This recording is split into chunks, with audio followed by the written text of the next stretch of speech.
आज हम एक नया चैप्टर स्टार्ट करने वाले हैं, इसका नाम है अमलगमेशन ऑफ कंपनीज। ठीक है, तो आज है लेक्चर नंबर 1, तारीख है 29 अप्रैल 2020। तो यहाँ पर उससे पहले मैं आपको इसका कॉन्सेप्ट क्लियर करता हूँ थोड़ा सा, ताकि आपको मेरी बात समझ में आ जाए। देखो यहाँ पे हम एक कंपनी की बात कर रहे हैं, बी लिमिटेड की। एक कंपनी है बी लिमिटेड, ठीक है। वो क्या करती है? शर्ट सेल करती है। शर्ट क्या स्पेलिंग गलत हो गई, शर्ट्स आगे क्या करती है? वो सेल करती है।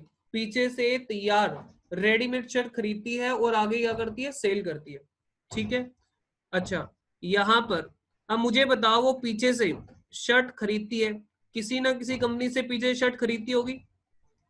उस कंपनी का नाम है, एक सेकेंड रुको जरा यार,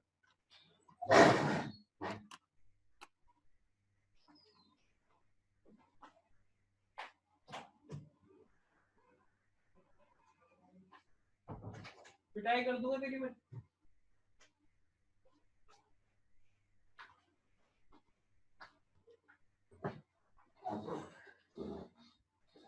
चलो जी, तो यहाँ पर बी कंपनी है जो कि शर्ट बेचती है आगे, और वो किसी से शर्ट परचेज भी तो करती होगी ना, पीछे से तैयार शर्ट खरीदती होगी। तो इस कंपनी का हम नाम क्या ले रहे हैं? ए लिमिटेड। अब ए लिमिटेड का काम क्या है? ए लिमिटेड का काम ये है, वो पीछे से कपड़ा खरीदती है, रॉ मेटेरियल में क्या खरीदती है? वो क्लोथ खरीदती है, और उससे शर्ट तैयार करती है, कटिंग करेगी, स्टिचिंग करेगी, और वो आगे किसको बेच रही है? बी लिमिटेड को। ठीक है, बाकी और भी होंगे जिनको वो बेचती होगी, लेकिन वो बी लिमिटेड को भी यहाँ पे बेच रही है। अच्छा, उससे पीछे मेरे को बताओ, वो किसी से रॉ मेटेरियल में क्या खरीदती होगी? कपड़ा वपड़ा वो भी तो खरीदती होगी ना पीछे से, उसका नाम है एम लिमिटेड। ठीक है, मैंने ये एग्जांपल रखा था। सभी को बात समझ में आ रही है? बोलो एक बार हाँ बोलो। हाँ। तो बात ये है, हम अभी बात, हमारा जो मेन फोकस है वो किस कंपनी के ऊपर है? हमारा मेन फोकस है बी लिमिटेड के ऊपर। तो बी लिमिटेड का जो काम है वो है शर्ट पीछे से खरीदना और आगे उनको मार्जिन पे बेच देना। अब वो जिस कंपनी से खरीद रही है, वो कंपनी भी बिजनेस कर रही है। कौन सी कंपनी है? ए लिमिटेड। वो भी प्रॉफिट कमा रही है कि नहीं कमा रही है? बिल्कुल कमा रही है। और जो ए लिमिटेड जिससे खरीद रही है वो भी प्रॉफिट कमा रही है, हाँ के ना? बी लिमिटेड भी प्रॉफिट कमा रही है। तो अब बी लिमिटेड क्या सोच रही है? बी लिमिटेड ये सोच रही है कि भाई क्यों ना हम ए लिमिटेड से ना खरीद कर सीधा डायरेक्ट हम कपड़ा खरीद लें और स्टिच खुद ही करें और आगे बेचें। बताओ, सोचो जरा। अगर मान लो बी कंपनी के पास एक ह्यूज डिमांड है, बड़े सारे नंबर ऑफ कस्टमर है उसके पास है, तो उसके माइंड में ये बात आ सकती है या नहीं आ सकती? आपसे मेरा सवाल ये है, सोचो जरा। हाँ, आ सभी सकती लोग है। सोचो भाई, अगर हमें बिजनेस को एक्सटेंड करना है, बिजनेस को फैलाना है, बिजनेस को बढ़ाना है, तो ऐसे ही तो बिजनेस बढ़ता है कि हम जिससे कच्चा माल खरीद रहे हैं, हम जिससे रॉ मटेरियल खरीद रहे हैं, वही काम हम खुद क्यों ना शुरू कर दें, ताकि हमारे पास क्या हो जाएगा? हमारे पास जो वो ए लिमिटेड प्रॉफिट कमा रही थी, वो प्रॉफिट भी किसको मिलना शुरू हो जाएगा? वो भी हमारा बिजनेस हो जाएगा, वो भी हमें मिलना शुरू हो जाएगा। ठीक है, फिर उसके बाद अगर हम और ज्यादा ग्रोथ मोड पे जाना चाहते हैं, तो हम ये बोलेंगे कल को कि ठीक है, हम बनाने का काम कर रहे हैं, स्टिचिंग कटिंग हम खुद करने लगे हैं। अब हम ये चाह रहे हैं कि जो हम कपड़ा एम लिमिटेड से खरीद रहे हैं, पहले एम लिमिटेड से खरीद रहे थे, अब वो कपड़ा हम खुद बनाना शुरू कर दे। क्योंकि मुझे बताओ, एम लिमिटेड भी तो कपड़ा कहीं से खरीद रही होगी ना, एम लिमिटेड भी तो किसी कंपनी से कपड़ा खरीद रही होगी ना। तो धीरे धीरे उन्होंने क्या करा, इस बिजनेस को भी करना चालू कर दिया। तो यहाँ का जो प्रॉफिट था वो भी उनके पास आ गया। बात समझ में आ रही है? जैसे मैं क्या करता हूँ, एग्जाम्पल लेते हैं छोटा सा, मेरा एग्जाम्पल ले लो। मैं स्टूडेंट्स को टीच कर रहा हूँ, तो हमारा बिजनेस क्या है? कोचिंग का। अब मान लो हमें क्या करानी पड़ती है? फोटो कॉपी करानी पड़ रही है, हमें बड़ी सारी फोटो कॉपी करानी पड़ रही है। अब मेरे दिमाग में आइडिया क्या आ सकता है? सोचो, क्योंकि फोटो कॉपी वाला भी तो मेरे से बिजनेस कमा रहा है ना, पैसे कमा रहा है, काफी बड़ा अमाउंट वो कमा रहा है। तो मुझे बताओ, मेरे दिमाग में कल को ख्याल क्या आ सकता है?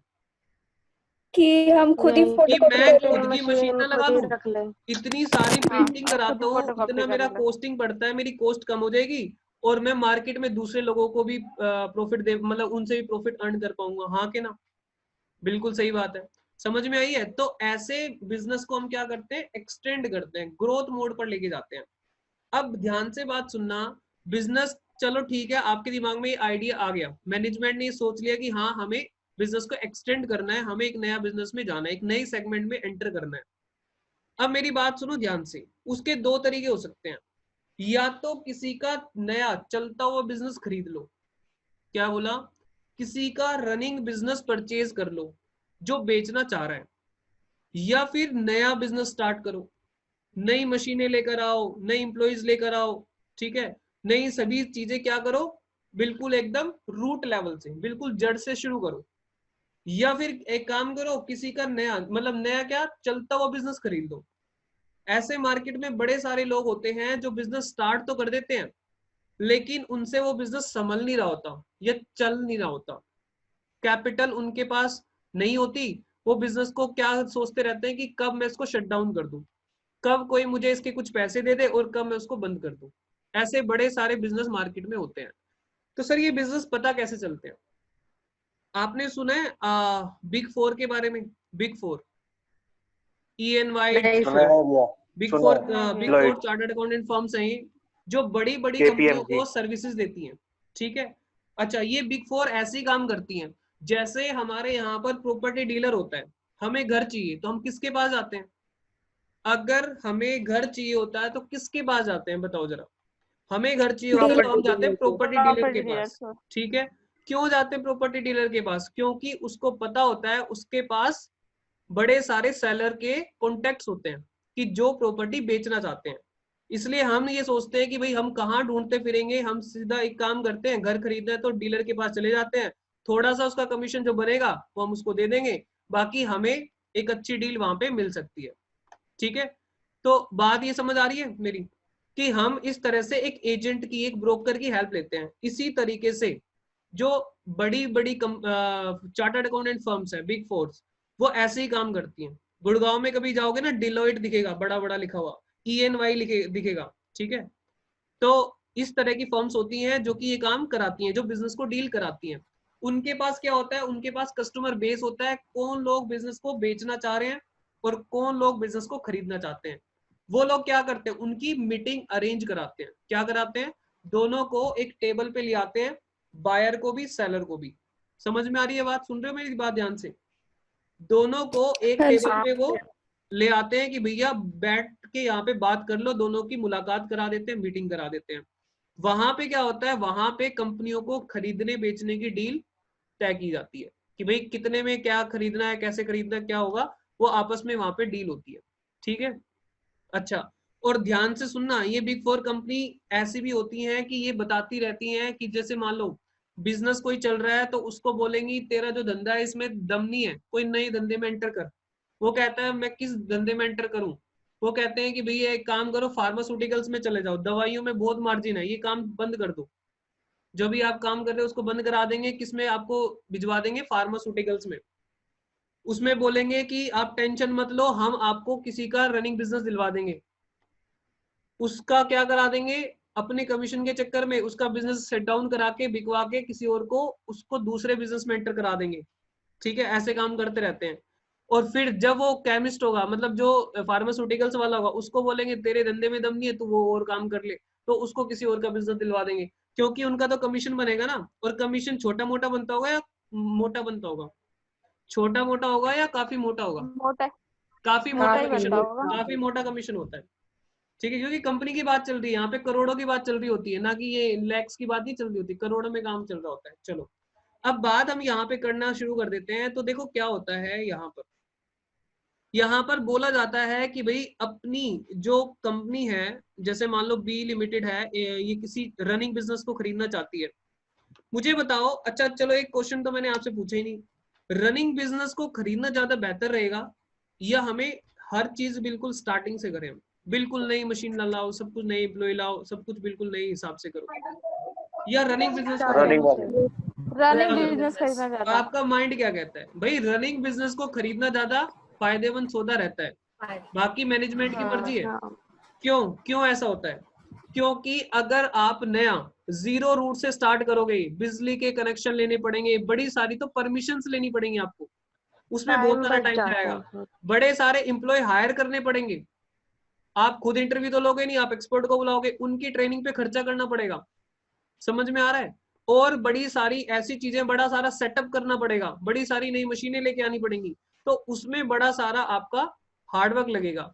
लेकिन अगर आप किसी का रनिंग बिजनेस परचेज कर लोगे, जो कि पैसे की कमी की वजह से चल नहीं पा रहा, आपके पास पैसा काफी सारा है, आप क्या करोगे, उन उसमें बिजनेस में पैसा डालोगे तो वो चल पड़ेगा, तो आप ऐसा बिजनेस खरीदना ज्यादा पसंद करोगे, क्योंकि वहां पे हर चीज सेटअप, इंप्लॉइज भी होंगे, सभी चीजें की परमिशन हमने पहले से ले रखी होगी, सभी कुछ एसेट्स वहां पर होंगे, भले ही थोड़े पुराने एसेट्स होंगे, तो अगर आप चाहो तो उनको रिप्लेस करके नए एसेट्स भी डाल सकते हो, लेकिन वहां पे मेहनत कंपैरेटिवली क्या होगी, कम होगी। और दूसरी बात ये, कम है। जब कोई बिजनेस बेच रहा होगा तो वो आपको बड़ी बड़ी मशीनें क्या होंगी, आपको आधे रेट पे भी मिल जाएंगी, हाँ के ना, बताओ मुझे। क्योंकि कोई भी बंदा कोई मशीन परचेज करता है और मार्केट में अगले दिन बेचने जाता है तो आधा रेट मिलता है उसका, हाँ के ना, तो आपको बड़ी सारे एसेट सस्ते दामों पे भी मिल जाएंगे, तो इसलिए इस ऑप्शन को अवेल किया जाता है। ठीक है, इसी वजह से हमारा ये चैप्टर बना हुआ है। अगर हम बिल्कुल रूट से स्टार्ट करेंगे तो हमारा ये चैप्टर काम नहीं आएगा, फिर तो कोई दिक्कत नहीं है, नया बिजनेस स्टार्ट करे, जैसे नया बिजनेस स्टार्ट होना है वैसे हो जाएगा, नॉर्मल एंट्री होगी। यहाँ पे हम बात किसकी कर रहे हैं, सेकंड ऑप्शन की, कि किसी का चलता हुआ बिजनेस खरीद लो, जो बिजनेस अभी चल रहा है, रनिंग कंडीशन में है, उसका मालिक उससे खुश नहीं है, वो बेचना चाह रहा है, उसको खरीद लो, उसमें पैसा लगाओ और उसको ग्रोथ मोड पे लेके जाओ। आपके सामने रियल लाइफ के एग्जांपल बताओ, कैसे कौन कौन से हैं। एमटीएस सुना है किसी ने, एमटीएस? मारुति सुजुकी। एमटीएस है, मारुति सुजुकी ले लो। और आपका ये देखो, सबसे बड़ा आपको एग्जांपल देता हूं मैं, वोडाफोन। वोडाफोन ने हज कंपनी हुआ करती थी पहले, पहले हज कंपनी हुआ करती थी, उसको टेक ओवर कर लिया। आपने देखा होगा टाटा ने नोकिया, जैगवार। नोकिया, टाटा ने जैगवार को टेक ओवर किया, हाँ ये भी एग्जांपल है, हाँ। समझ में रेंज आया? रोवर को भी। तो बड़े सारे एग्जांपल हमारे साथ सामने मार्केट में है। अब एमटीएस एक कंपनी आती थी, उसको टेक ओवर कर लिया, ठीक है, इस तरह से टेक ओवर हो जाते हैं। और देखो, हिंदुस्तान लीवर की एक बड़ी पॉलिसी है, हिंदुस्तान यूनिलीवर, आपने सुना होगा ना सभी ने। सुना है हिंदुस्तान भैया। यूनिलीवर क्या कहती है, जो भी मार्केट में मेरा कॉम्पिटिटर आएगा मैं उसको खा जाऊंगी। मतलब हिंदुस्तान यूनिलीवर ये पॉलिसी लगाती है, जो भी इसको लगता है ना कि भाई ये इसका प्रोडक्ट ज्यादा बिक रहा है, मेरा कम बिक रहा है, कॉम्पीट कर रहा है मेरे साथ, उसके पास जाती है, मीटिंग करती है और उसको बोलती है तेरे को 10 करोड़ रुपए देते हैं, मार्केट से बाहर हो जाओ। ठीक है, ऐसा हिंदुस्तान लीवर का पॉलिसी रहती है। बाबा तो बिका नहीं, बाबा किसकी बात कर रहा हूँ मैं, पतंजलि की। बाबा के पास भी ऑफर आए होंगे, बाबा टक्कर दे रहे हैं ना अच्छी अच्छी कंपनियों को, तो बाबा के पास ऑफर आए कि भैया अपनी पतंजलि हमें दे दो, जैसे ही बाबा ने ग्रो किया, टक्कर दी इनको, तो हिंदुस्तान लीवर ने इनको भी ऑफर दिया होगा, लेकिन बाबा नहीं बिका। तो इस चक्कर में उसको खरीद नहीं पाई, नहीं तो पतंजलि भी टेक ओवर हो जाती काफी जल्दी। ठीक है, और टेक ओवर का एक एग्जांपल और मेरे दिमाग में अभी आ रहा था, लेटेस्ट ही कोई कंपनी थी, चलो अब तो मेरे को स्किप हो गया माइंड से। तो ऐसे ही कुछ एग्जांपल हमें यहाँ पे देखने को मिलेंगे। ठीक है, अब बात क्या आएगी, बात ध्यान से सुनना जरा। आपको याद होगा थोड़ा थोड़ा सा, शेयर कैपिटल के चैप्टर में आपने, 12th क्लास की बात कर रहा हूँ मैं, 2 मिनट, 12th क्लास में एक बात याद आ रही होगी आपको, कि हम क्या करते थे, हम बैलेंस शीट देखते थे। अच्छा मुझे बताओ, जो हमारी कंपनी होगी जिसको हम खरीद रहे हैं उस कंपनी को हम बोलेंगे ओल्ड कंपनी, समझने के लिए। जो कंपनी हम खरीद रहे हैं उसको बोलेंगे ओल्ड कंपनी, और जो कंपनी खरीद रही है, मतलब बड़ी कंपनी कौन सी है, जो खरीदने वाली है, उसको बोलेंगे हम न्यू कंपनी। ठीक है, समझने के लिए, अंडरस्टैंडिंग के लिए अपनी। तो यहाँ पे ध्यान से सुनना, आपने देखा होगा यहाँ पर बैलेंस शीट होती थी क्लास 12th के अंदर, आपने ऐसा कुछ देखा होगा, मैं याद दिला रहा हूँ अभी, 2 मिनट सुनना ध्यान से। एसेट्स यहाँ पे हैं 20 लाख रुपए के, और जो लाइबिलिटीज है, आउटसाइडर की जो लाइबिलिटी है वो है 5 लाख रुपए की। यानी जो मालिकों का पैसा लगा हुआ है वो कितना लगा हुआ है, जिसको हम बोल सकते हैं 15 lakh. Share holder, 15 lakh. Share holder fund, वो प्रेफरेंस भी है उसमें, सभी है। कितना हो गया, 15 लाख। ठीक है, 15। अच्छा, अगर इस कंपनी, ये बी कंपनी है, बी कंपनी की क्या है, बैलेंस शीट है। अब मान लो, सॉरी, बी कंपनी तो खरीद रही है, यार मैंने ये गलत बोल दिया, बी कंपनी तो खरीद रही है, मान लो ये है ए कंपनी, ये बैलेंस शीट किसकी है, ए कंपनी की। अब बी कंपनी इसके पास गई और ये बोलती है कि भाई अपना बिजनेस हमें बेच दो। ए लिमिटेड कहती है हाँ जी बिल्कुल ठीक है, हम बिजनेस से बड़े परेशान हैं, हम किसी और बिजनेस में जाना चाहते हैं, हम बेचना चाह रहे हैं, आप बताओ क्या दाम लगाओगे। बी लिमिटेड कहती है हम इसके देंगे 13 लाख रुपए। कितने देंगे हम इसके? 13 लाख रुपए देंगे। कितने देंगे भाई बताओ जल्दी? 13 लाख रुपए देंगे। ए लिमिटेड कहती है यार देखो ध्यान से तो देखो, 20 लाख की तो मेरी संपत्ति है और 5 लाख की इसमें लायबिलिटी है, क्योंकि जब बिजनेस आप टेक ओवर करोगे तो 20 लाख की संपत्ति आपके पास जाएगी, 5 लाख की लायबिलिटी जाएगी, तो नेट संपत्ति आपके पास कितनी चली जाएगी? नेट एसेट्स आपके पास कितनी जाएगी? 15 लाख की। और आपने दाम कितना लगाया? 13 लाख। तो यार कुछ तो ठीक लगाओ, कुछ तो ठीक लगाओ, इतना भी कम क्यों करो? मेरी संपत्ति आप देख रहे हो कितनी है? 15 लाख की है, 13 लाख आप बोल रहे हो, थोड़ा तो आप करो। तो इन्होंने कहा ठीक है, लास्ट हम बोल रहे हैं 14 लाख। 15 लाख की भले ही आपकी संपत्ति हो, लेकिन हमारी नजर में उसकी वैल्यू कितनी है? 14 लाख। हम आपको 14 लाख रुपए देंगे। अगर डील पक्की मंजूर है तो कर लो, नहीं मंजूर है तो छोड़ दो। आप लोग नहीं करते कैसे?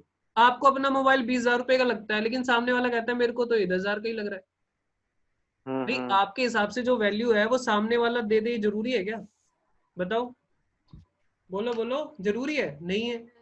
तो यहाँ पर 13 लाख में डील ना होगी, कितने में डील तक तैयार होगी? एक कहता है चलो यार कोई बात नहीं, 15 लाख की जगह 14 लाख मिल रहे हैं, ये बिजनेस बंद करूंगा और एक नया बिजनेस स्टार्ट करूंगा, इससे मैं बड़ा परेशान हूँ। ठीक है, अच्छा। तो यहाँ पे आप एक एंट्री डालते थे, याद करना याद करना, वो भूली भूली सी यादें आएंगी याद। और ये मैं आपकी शक्ल बना रहा हूँ, आंखों में थोड़े थोड़े आंसू भी होंगे क्योंकि यादें थोड़ी पुरानी है। कहाँ गए वो दिन, कहाँ गए? कहाँ गए वो दिन जब हम मस्ती में घूमते थे, पढ़ते तो थे ही नहीं। अच्छा, यादें क्या आ रही हैं? याद करो, आपको कुछ याद आ रहा है? बिजनेस परचेज, बिजनेस परचेज छोड़ो, मैं ये टेक्निकल लैंग्वेज ना यूज करके सन्ड्री एसेट, हमारे पास एसेट्स आ गए। अच्छा, हमारे पास एसेट्स आ गए। अच्छा, एसेट्स कितने आ गए? एसेट्स कितने आ गए? एसेट आ गए 20 लाख के। उसके एसेट किसके हो गए? उसके एसेट किसके हो गए? हमारे हो गए।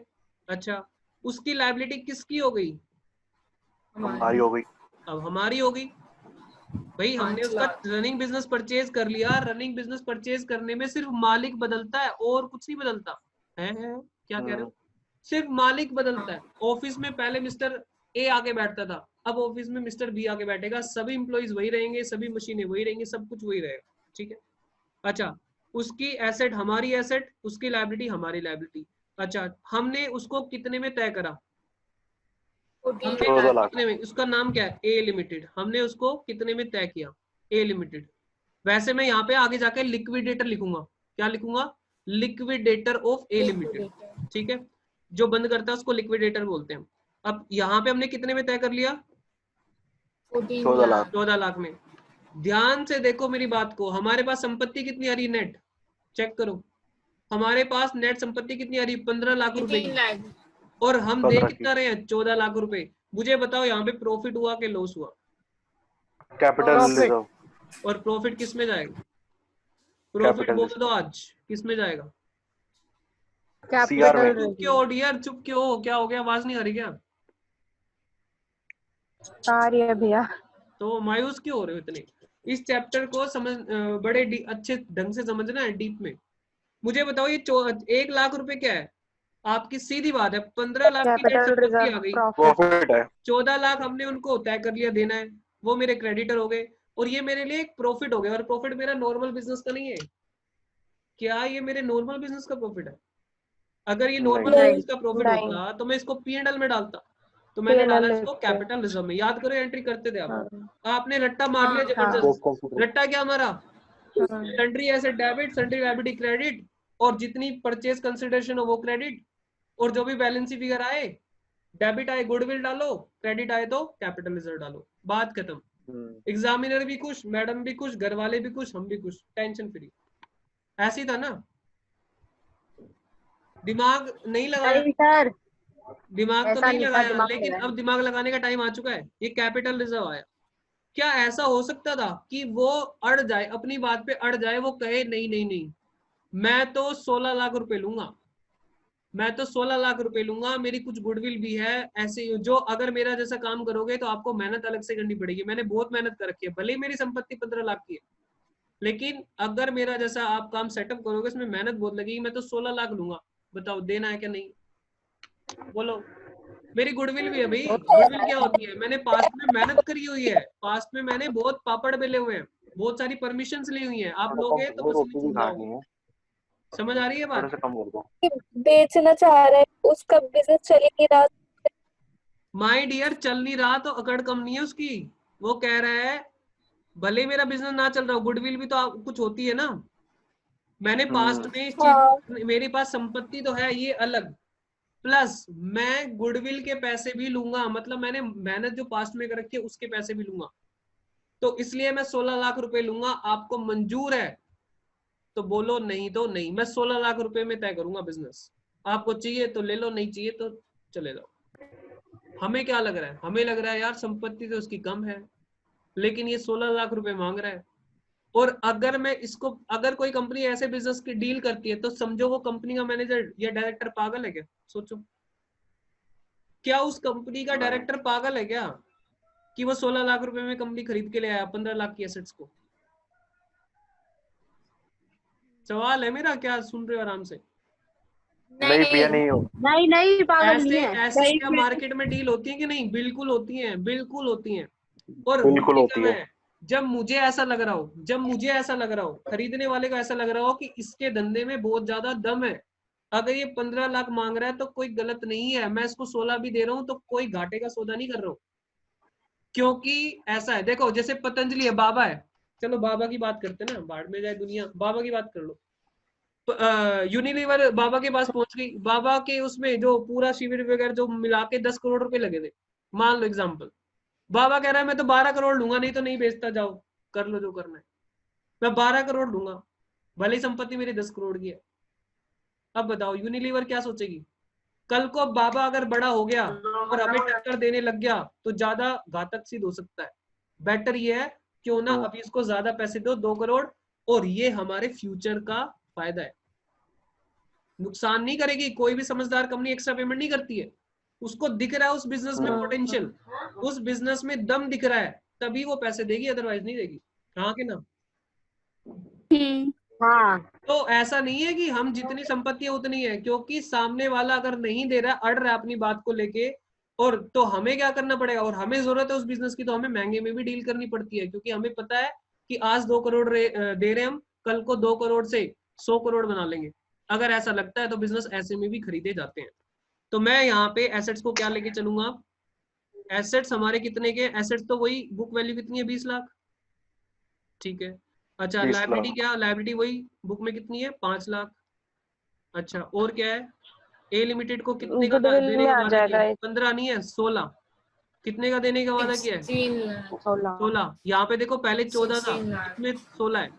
अब 16 लाख देने का वादा किया है तो 15 लाख की संपत्ति आई है, तो डेबिट में बैलेंस आएगा, जिसको क्या बोलोगे आप? गुडविल। गुडविल। कितना? 1 लाख रुपए का। क्योंकि एसेट्स कितने आए हैं? एसेट आए 15 लाख की, तो 1 लाख एक्स्ट्रा पेमेंट है। लॉस मत बोल देना, समझदार लोग कभी भी घाटा नहीं करेंगे अपनी कंपनी का। सोचो हाँ कि ना? तुम तो ये कहने सही लग बात जाओगे है। तो मैनेजर ही पागल है, बेवकूफों ने महंगी कंपनी खरीद ली।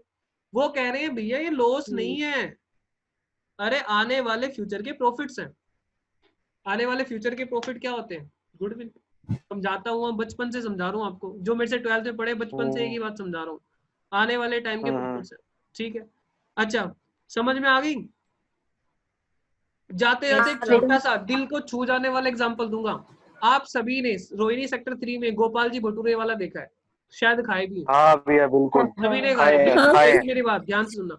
गोपाल जी भटूरे वाला कहता है यार बड़ा परेशान हूं मैं, जहां भी कहीं जाता हूँ ना तो लोग पूछते क्या बिजनेस करते हो, तो मैं बोलता हूँ भटूरे बेचता हूँ।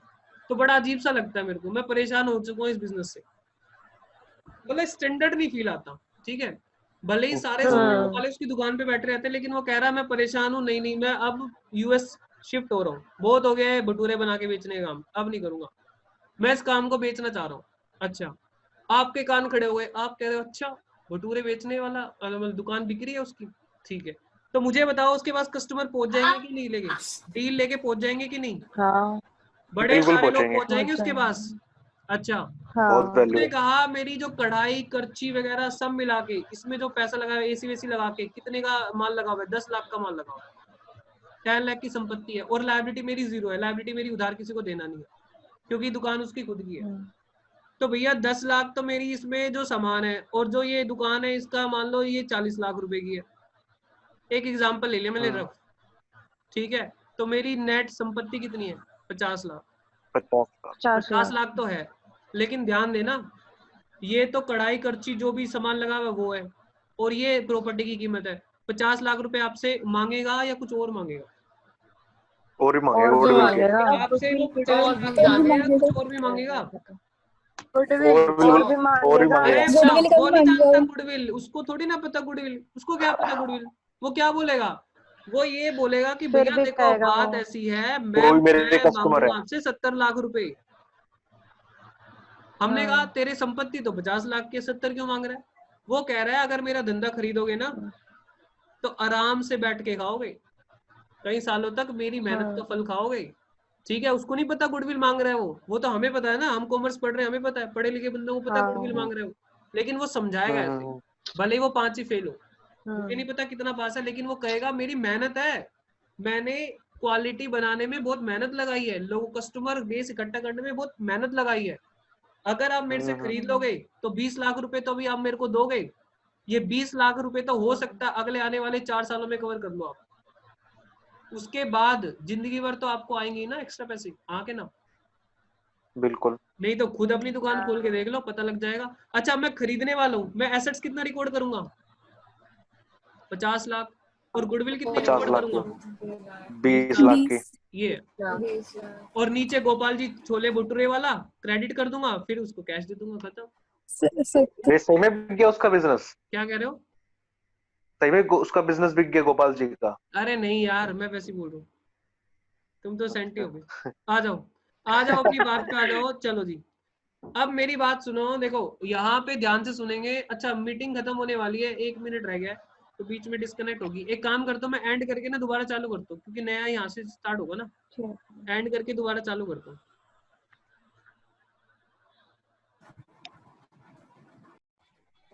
थोड़ा सा ही बोला, भी दोबारा बोल देना। हाँ जी, तो ध्यान से सुनो। तो हमें यहाँ पर जो टॉपिक पढ़ने हैं, टॉपिक्स टू बी कवर्ड, वो क्या क्या है? सबसे पहले meaning of accounting terms, calculation of purchase consideration, और books of old company, books of new company. Old company कौन सी है? जिसका बिजनेस सेल हो रहा है। और books of new company, new company कौन सी है? जो बिजनेस को परचेज कर रही है। ठीक है, अच्छा तो यहाँ पे 3 अकाउंटिंग टर्म्स हमारे सामने देखने को आएंगी, amalgamation, absorption and external reconstruction. Amalgamation का मतलब क्या है? Amalgamation means where 2 or more companies are combined to form a new company। जहां 2 कंपनी जुड़ के एक नई कंपनी बनती है, मतलब 2 कंपनी ने आपस में हाथ मिला के एक नई कंपनी बना दी।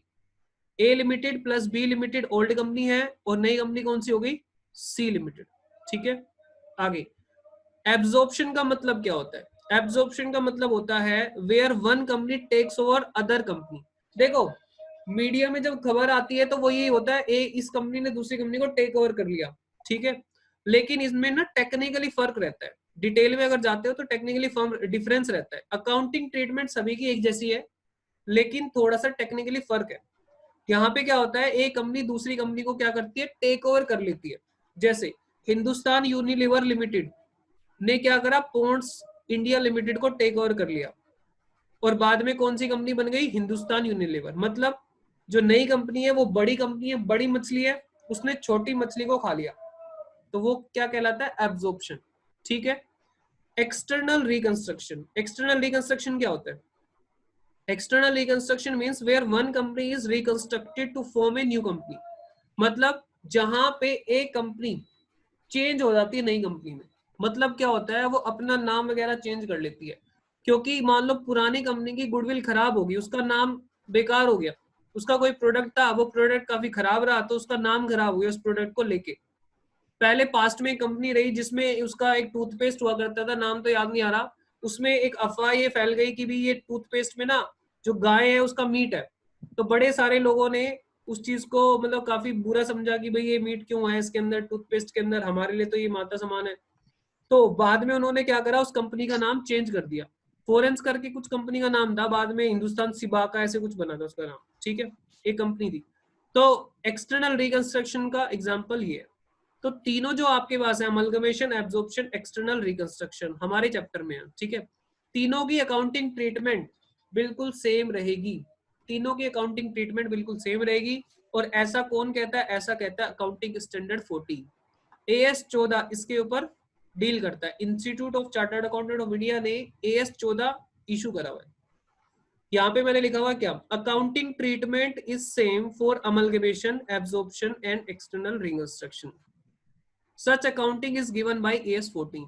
खुशबू ने डाउट पूछा था जब मैं इंटरनल रिकंस्ट्रक्शन करा रहा था, तो एक्सटर्नल रिकंस्ट्रक्शन का मतलब क्या है?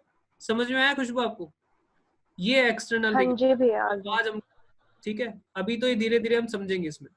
सबसे पहले अच्छा, फर्स्ट टॉपिक हमारा कवर हो गया। जो हमने अकाउंटिंग टर्म्स की बात की थी ना, मीनिंग ऑफ टर्म्स, वो ये टर्म्स थी। एब्जॉर्प्शन क्या है, अमलगमेशन क्या है, एक्सटर्नल रिकंस्ट्रक्शन है, वो कवर हो गया। सेकंड टॉपिक क्या है? Calculation of purchase consideration. Most important topic है। एग्जाम में आपके यहाँ पर सेपरेट क्वेश्चन भी आ सकता है इसके ऊपर, ध्यान से सुनना। कैलकुलेशन ऑफ परचेज कंसिडरेशन के ऊपर सेपरेट क्वेश्चन पूछ लिया जाता है, ठीक है। तो ये इंपॉर्टेंट एरिया स्टार्ट हो चुका है। There are two methods of calculating purchase consideration. Purchase consideration हम किसको कहते हैं? कि भाई जो सेलिंग, जो बेच रही है, जो बेच रही है मतलब जिसका बिजनेस बिक रहा है, वो कुछ ना कुछ प्राइस तो तय करेगी ना, मैं इतने रुपए में बेचना चाहती हूँ। और जो खरीदने वाली कंपनी है, जो बड़ी कंपनी है, वो उसको कुछ पैसे देने के लिए एग्री होगी। जहां पर दोनों म्यूचुअली एग्री करेंगे, आपस में सहमति बनाएंगे, उस प्राइस को हम कौन क्या प्राइस बोलेंगे? Purchase consideration. समझ में आया? जैसे मैंने एग्जांपल अभी क्या किया था कि भाई 15 गोपाल जी, संपत्ति को हम कितने में एग्री कर गए? 14 लाख में। तो 14 लाख में 14 लाख परचेज कंसिडरेशन होगी, यानी ए लिमिटेड को, सॉरी बी लिमिटेड कौन थी? खरीदने वाली कंपनी थी। बी लिमिटेड को ए कंपनी को कितने पे करने पड़ेंगे? 14 लाख रुपए पे करने पड़ेंगे, ठीक है। तो उसको हम कहते हैं परचेज कंसिडरेशन। आगे शॉर्ट में क्या बोलेंगे इसको? पीसी।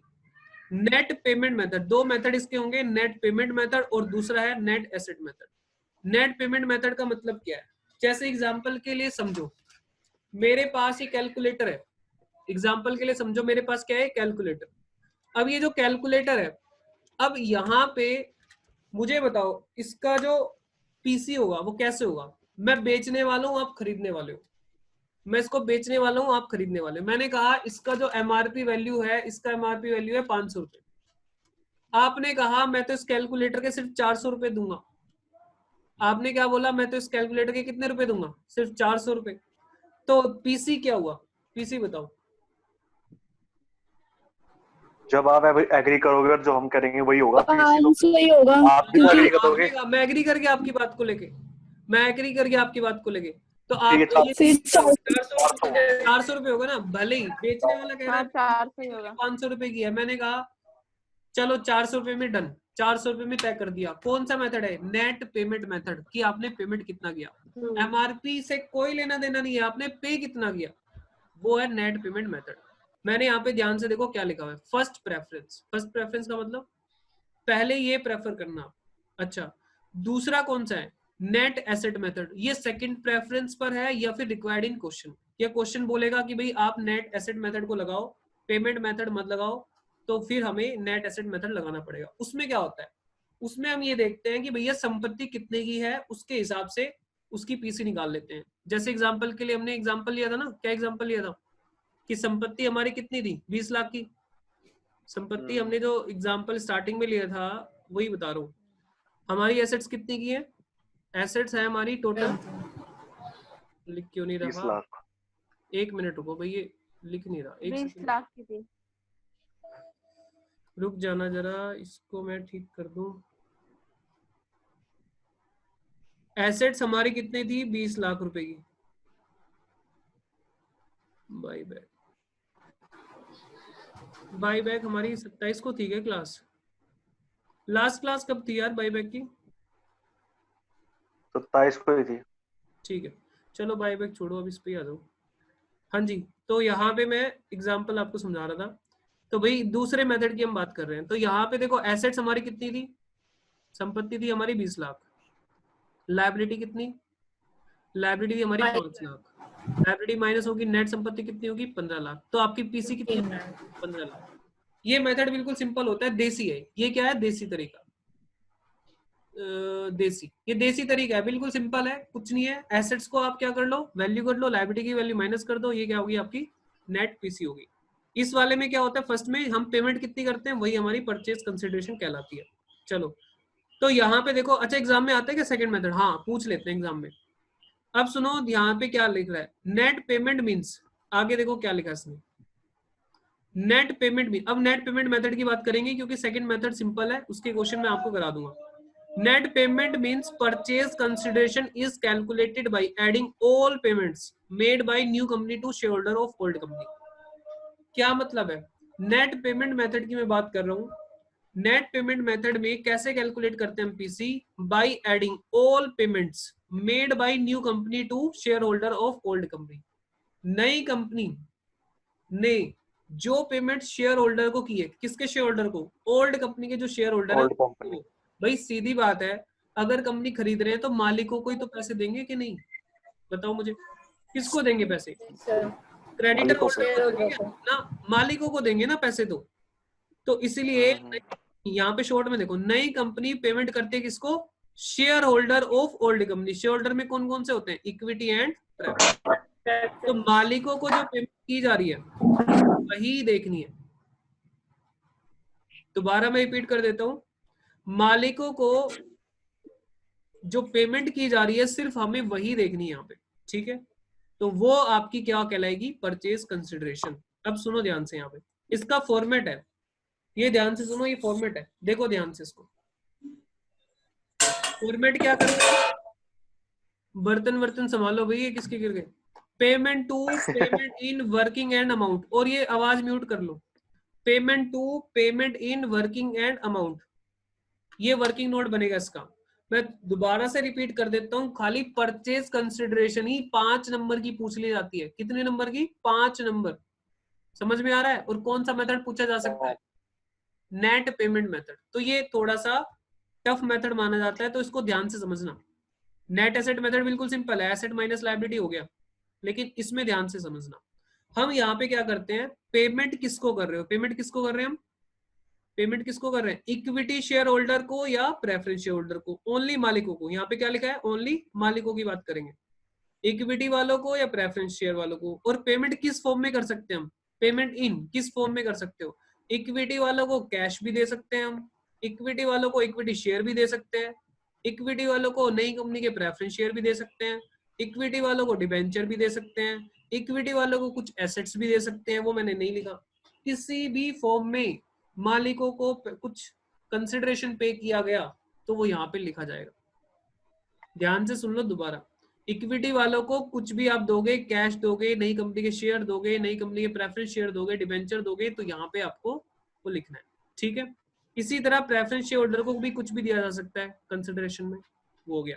यहाँ पे क्या लिख दिया मैंने, सुन भी रहे हो कि नहीं, हाँ, इन एनी सुन रहे हैं फॉर्म में, कोई भी फॉर्म में दे सकते वो हैं। हम पीसी में कंसिडर करेंगे, वो हम परचेज कंसिडर में यहाँ पे कंसिडर करेंगे, ठीक है। याद कर लो इस फॉर्मेट को, payment to payment in working and amount, payment to payment in working and amount. बोलना एक बार, payment to payment in payment to payment in working amount. नहीं नहीं, जो ये बोल नहीं रहे कि ये क्या लंगर में आए हुए हैं, खाना परोसू है उनके सामने में, आराम से बैठे हो, बोलना है ये, payment to payment in working and amount. जब तक शब्द बोलोगे आगे नहीं चलूंगा।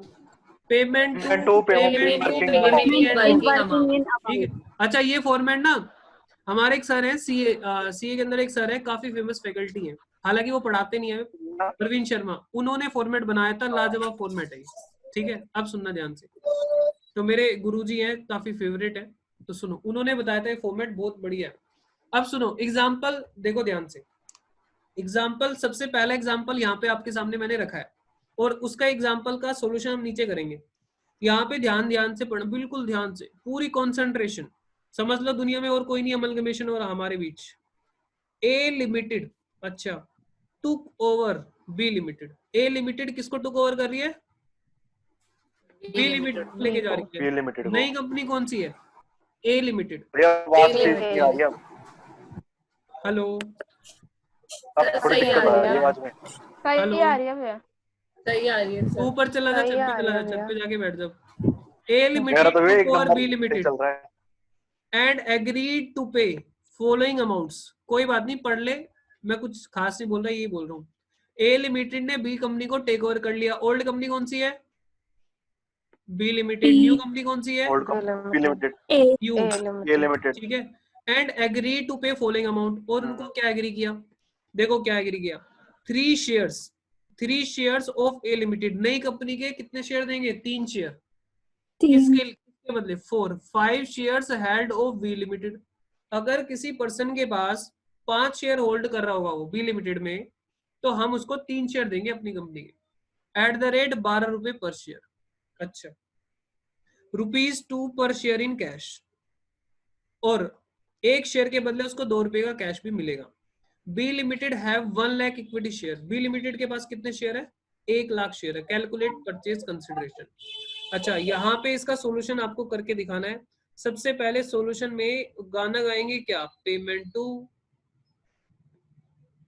क्या था गाना? Payment to payment payment payment in working ये बुक में नहीं अमाउंट। मिलेगा आपको फॉर्मूला, मेरे अमाउंट गुरुजी ने बता रखा है।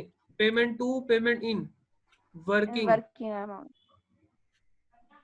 Working and amount. अच्छा, तो payment to payment in working and amount. Payment to किसको पेमेंट कर रहे हो?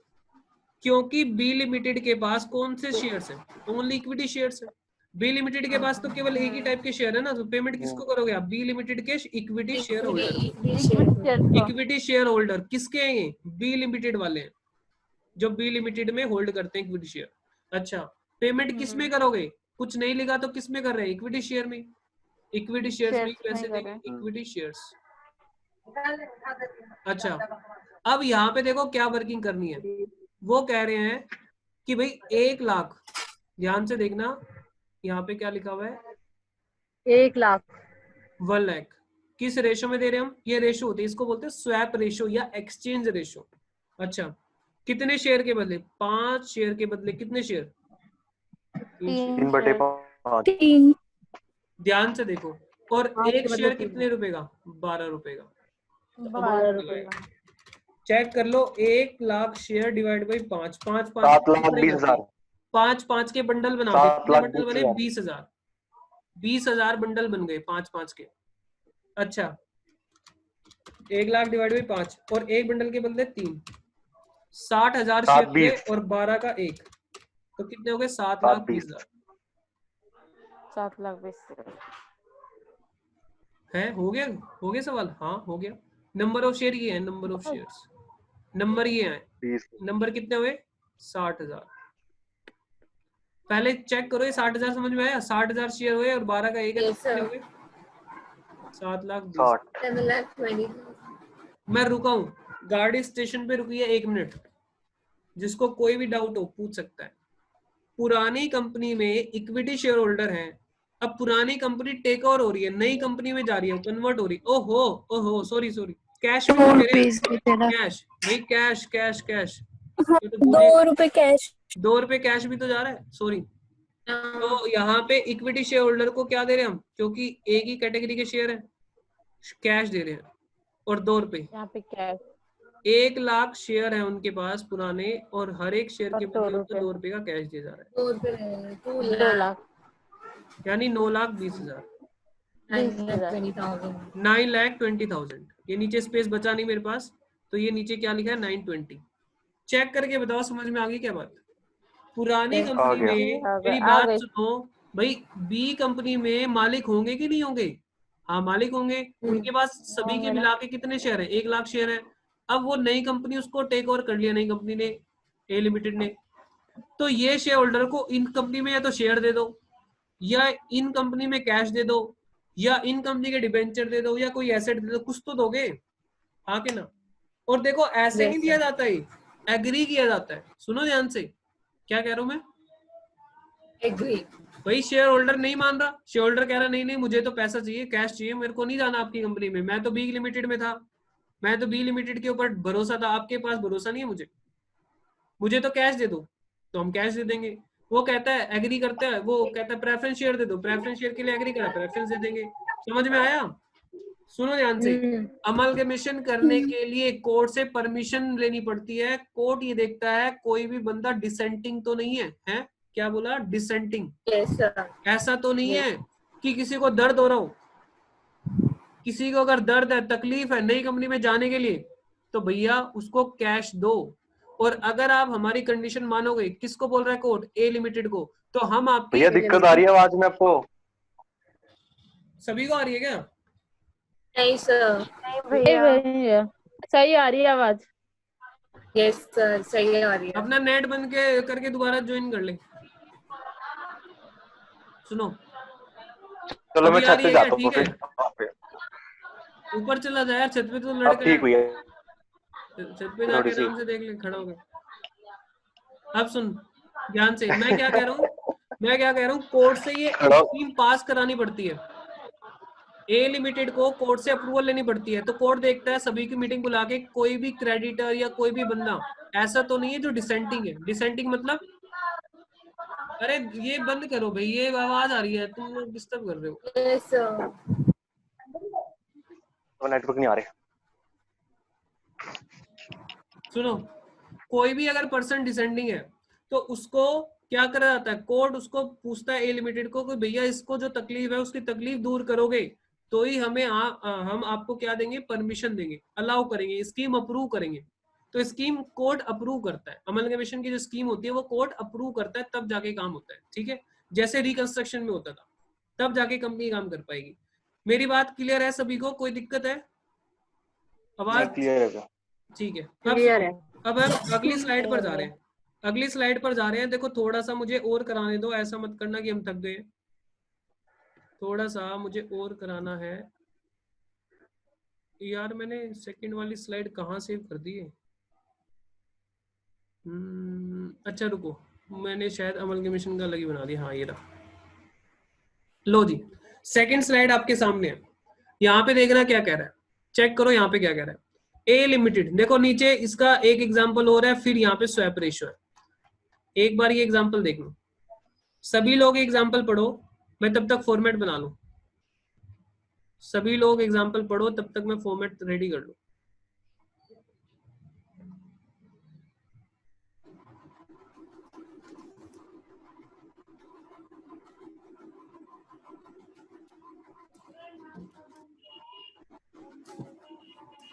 ठीक है ठीक है।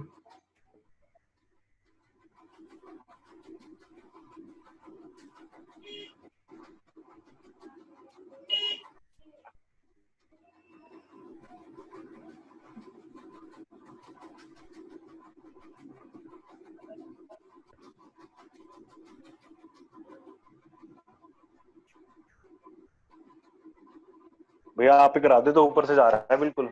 हाँ, किस किस के ऊपर से निकल गए? समझ नहीं आया भैया, क्या है ये? अजीब लग रहा है। देखो मैं ये चैप्टर की ना खूबसूरती यही है, ये सवाल समझ में कम आते हैं, बस इनकी यही खूबसूरती है, ये इसीलिए टफ माना जाता है चैप्टर, बाकी कुछ नहीं है। मेरी सारी बातें आपको नॉर्मल सी लग रही होंगी, यार क्या दिक्कत है, कोई दिक्कत थोड़ी ना, पेमेंट करेंगे कर देंगे। पहले तो सवाल समझने में बड़ी प्रॉब्लम सी होती है। सुनो, आदत हो जाएगी ऐसी। सुनो एक बार ध्यान से, क्या कह रहा है? ए लिमिटेड, ध्यान से पढ़ना इसको। A limited took over B limited, A limited ने बी लिमिटेड को टेक ओवर कर लिया। तो अब मुझे बताओ, ये हम ए लिमिटेड को पैसे किसको देने हैं? बी लिमिटेड को। ए कंपनी ए लिमिटेड को, new company, B limited old. Agree to issue, ध्यान से पढ़ते जाओ, एग्री कर रही है इशू करने के लिए 3 equity shares for every 4 preference share held. बस ज्यादा मत पढ़ो, ज्यादा मत पढ़ो, भारी हो जाएगा। ए लिमिटेड एग्री कर रही है कि भाई हम आपको 3 इक्विटी शेयर देंगे।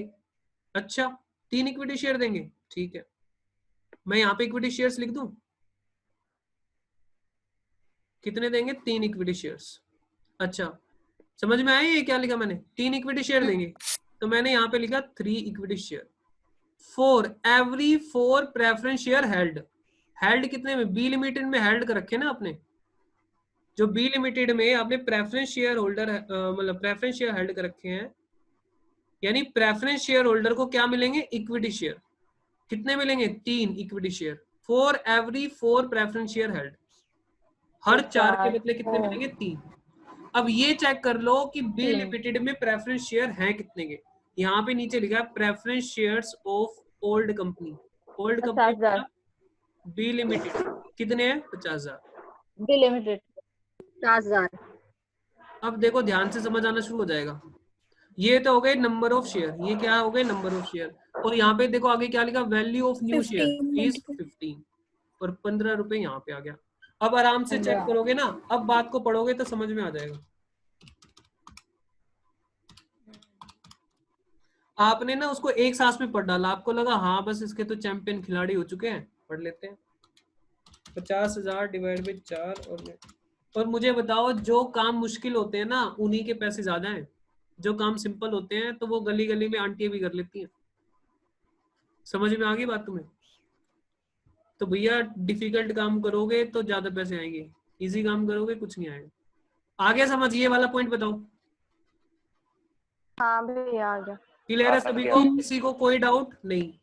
आगे देखो क्या कहता है, टू इशू 4 प्रेफरेंस शेयर्स। अच्छा हम इशू क्या कर रहे हैं? 4 प्रेफरेंस शेयर कर रहे हैं for every 5 equity share held. अच्छा हम क्या इशू कर रहे हैं? 4/5 हो जाएगा। प्रेफरेंस शेयर्स इशू कर रहे हैं। और किसको कर रहे हैं? इक्विटी, जिनके पास इक्विटी है। तो किनको कर रहे होंगे? इक्विटी शेयर होल्डर्स को। ठीक है, अब यहाँ पे देखो क्या लिखेंगे हम। यहाँ पे हम लिखेंगे 4/5 into 1 lakh multiply 1 lakh into 17 multiply 17। मतलब चल पड़ी है गाड़ी थोड़ी थोड़ी। ठीक है 17। तो number of share 1 lakh divide by कितने? 1 lakh divide by 4 multiply, sorry 1 lakh divide by 10,20,000 80,000 share बन गए। 17 का 1 है 13,60,000। अच्छा ध्यान देखना, ध्यान से, ये हमारे होल नंबर में बन रहे हैं ना, होल नंबर है ना, ऐसे तो नहीं है कोई पॉइंट में आ रहा हो। पॉइंट में नहीं आना चाहिए नंबर, ठीक है। अच्छा और क्या दे रहे हैं? पे ₹3 पर share in cash. Equity and preference ये दोनों को दे रहे हैं। ये किसको दे रहे हैं हम? इक्विटी एंड प्रेफरेंस दोनों को। तो ये इक्विटी भैया ऊपर वाला जो तो मल्टीप्लाई करने पे 52,500 हाँ ये आ रहा है। क्या कह रहे हो? ऊपर वाले का? हाँ ऊपर वाले का 5 लाख। सर आपने शेयर सही लिखा है। 5,62,500। अच्छा 5,62,000 शेयर करते 15 को ये हाँ 5,62,000 562 आ रहा है। शेयर्स हो गए 562 मैंने शेयर्स लिख दिए थे, नंबर ऑफ शेयर लिख दिए थे, सॉरी। हाँ ये तो शेयर थे हमारे। अच्छा अब इनको क्या दे रहे हैं? इक्विटी और प्रेफरेंस शेयर होल्डर को क्या दे रहे हैं? कैश दे रहे हैं। देखो यहाँ से लास्ट में कैश दे रहे हैं, कैश दोनों को। दोनों कितने शेयर है? 1.5 लाख। 1.5 लाख शेयर जो दोनों है उनको दे रहे हैं 3 रुपए कैश। 3 रुपए तो कितना हो गया? 4.5 लाख। चेक कर लो, ये मेरी पीसी है। मुझे बताओ ये 5 नंबर की बनती है कि नहीं? भैया औकात है इसमें, दम है, बच्चे नहीं निकाल पाते। हाँ 23,72,500। अच्छा अगर किसी स्टूडेंट की पीसी नहीं निकलती है तो उसका आगे सवाल ही नहीं हो सकता। जो इसमें क्वेश्चन आएंगे ना आगे, सबसे पहला काम उसमें परचेज कंसिडरेशन का ही है। जिस स्टूडेंट की पीसी नहीं निकलेगी आगे सवाल होंगे नहीं। समझ में आ गई? पीसी निकालना बड़ा इंपॉर्टेंट है, क्योंकि जब यही नहीं निकाल पा रहे बिजनेस खरीद कितने में रहे हो तो क्या खरीदोगे तुम? आगे ना कैपिटल रिजर्व गुडविल गलत नहीं आ जाएंगे? तो इसलिए पहली रिक्वायरमेंट ही है। अच्छा यहाँ पे एग्जांपल नंबर 3 जो कि मैं सोच रहा हूँ आज का लास्ट एग्जांपल ले लेते हैं हम। एग्जांपल नंबर 3 लगे हाथ, इसको भी निपटा डालो। सबसे पहले क्या था गाना? Payment in working amount. इन थोड़ा सा वो लैमे गाओ इसको। Payment in payment in working and amount. Working and amount. Pooja है क्या इस क्लास में? पूजा है? नहीं शायद नहीं है। अच्छा इक्विटी देखो यहाँ पे क्या कह रहा है। यहाँ पे कह रहा है, एक मिनट ध्यान से, X limited took over 10 minute बचे हैं, 10 मिनट में खत्म करना है। X limited took over Y limited. X limited कौन सी कंपनी? न्यू। वाई लिमिटेड कौन सी company? Limited old company, old company. अच्छा, and agree to pay consideration to issue, issue करेगी नई कंपनी पुरानी कंपनी को इशू करेगी क्या? 5 इक्विटी शेयर्स। 4 किसके बदले? 4 share held, 7 held at the rate 14 each, by 7 and आगे कहता है टू पे 5 पर शेयर इन कैश। अच्छा, एक ही टैग कैटेगरी के शेयर है, number of equity share of old company, एक ही कैटेगरी के शेयर है, इक्विटी शेयर 1 लाख। कैलकुलेट कीजिए, बताओ कैसे होगा? Equity share holder, equity share holder को क्या देंगे हम? मल्टीप्लाई 1 लाख इक्विटी शेयर देंगे। अच्छा, और क्या करूं यहाँ पे? 5 by 7 divided by 7 multiply into 1 lakh, में 1 लाख मल्टीप्लाई 14। हाँ जी, कितना आएगा देख लेंगे। चलो यहाँ पॉइंट पे में आ रहा है, तो है पॉइंट में आ रहा है। 70,50,000। मैंने आपको हमेशा बोला था इसको चेक कर लेना भैया, ये नंबर ऑफ शेयर है, ये क्या है? Number of share, number of shares. जो अभी तक पहले क्वेश्चन करे ना, अभी तक एग्जांपल करे 2, उनमें ये फ्रैक्शन में नहीं थे, डेसिमल में नहीं आ रहे थे, यहाँ पे डेसिमल में है। मल्टीप्लाई 5 यानी 5 लाख डिवाइड बाई 7 कितना आ गए? 5 लाख डिवाइड बाई 71 लाख 71 428 71 428.571। 57। अब देखो शेयर कभी पॉइंट में हो नहीं सकते। स्टूडेंट क्या करता है जल्दीबाजी में, वो चेक तो करता ही नहीं, वो क्या करता है सीधा वो मल्टीप्लाई कर देता है 14 से और यहाँ लिख देता है। और बाद में क्या होता है, बाद में नंबर मिलते नहीं इसके। तो आपको क्या करना है, जो ये होल नंबर है ना, ये डेसिमल से पहले वाला, ये तो आप इसके लिए तो क्या दे दो, शेयर्स दे दो।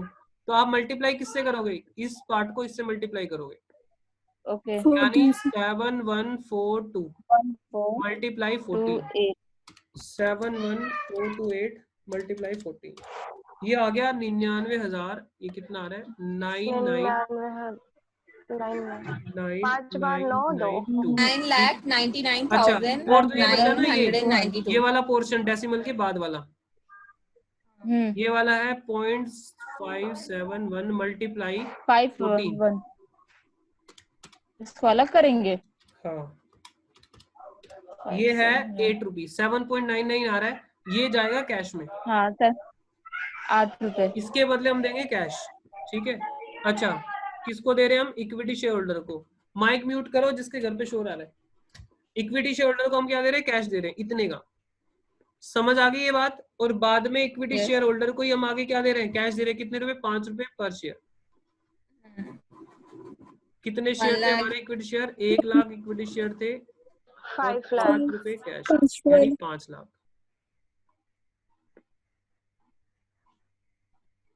ये हमारी परचेज कंसिडरेशन आएगी। जो स्टूडेंट इसको वैसे करेगा ना, फ्रैक्शंस को अलग नहीं करेगा, उसका आंसर तो आ जाएगा बिल्कुल सेम जैसे आपके साथ होता है। फर्स्ट ईयर में भी तो ऐसे ही हुआ, आंसर तो आ रहा है लेकिन नंबर नहीं आ रहे। होता है ना आपके साथ? आंसर तो बिल्कुल ठीक है, बुक में भी मिला लिया, ट्यूशन वाला भी बोल रहा है बिल्कुल ठीक है, लेकिन फिर भी नंबर क्यों नहीं आए? शायद डीयू वाले मेरे से दुश्मनी निकाल रहे हैं। दुश्मनी ऐसी होती है, ऐसी जगह पे होती हैं गलतियां। समझ गए हो आप बात?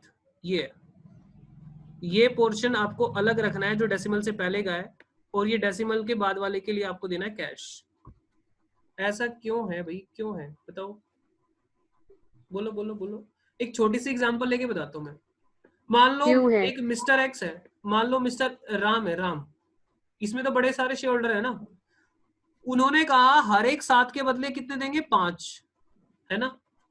है ना? हाँ बोलो, अरे बोलो ना। हाँ हाँ भाई, मिस्टर राम के पास है 14 शेयर, तो दिक्कत ही क्या है?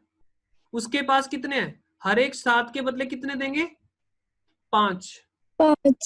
तो उसको कितने मिल जाएंगे? उसके बाद 14 शेयर है, 10।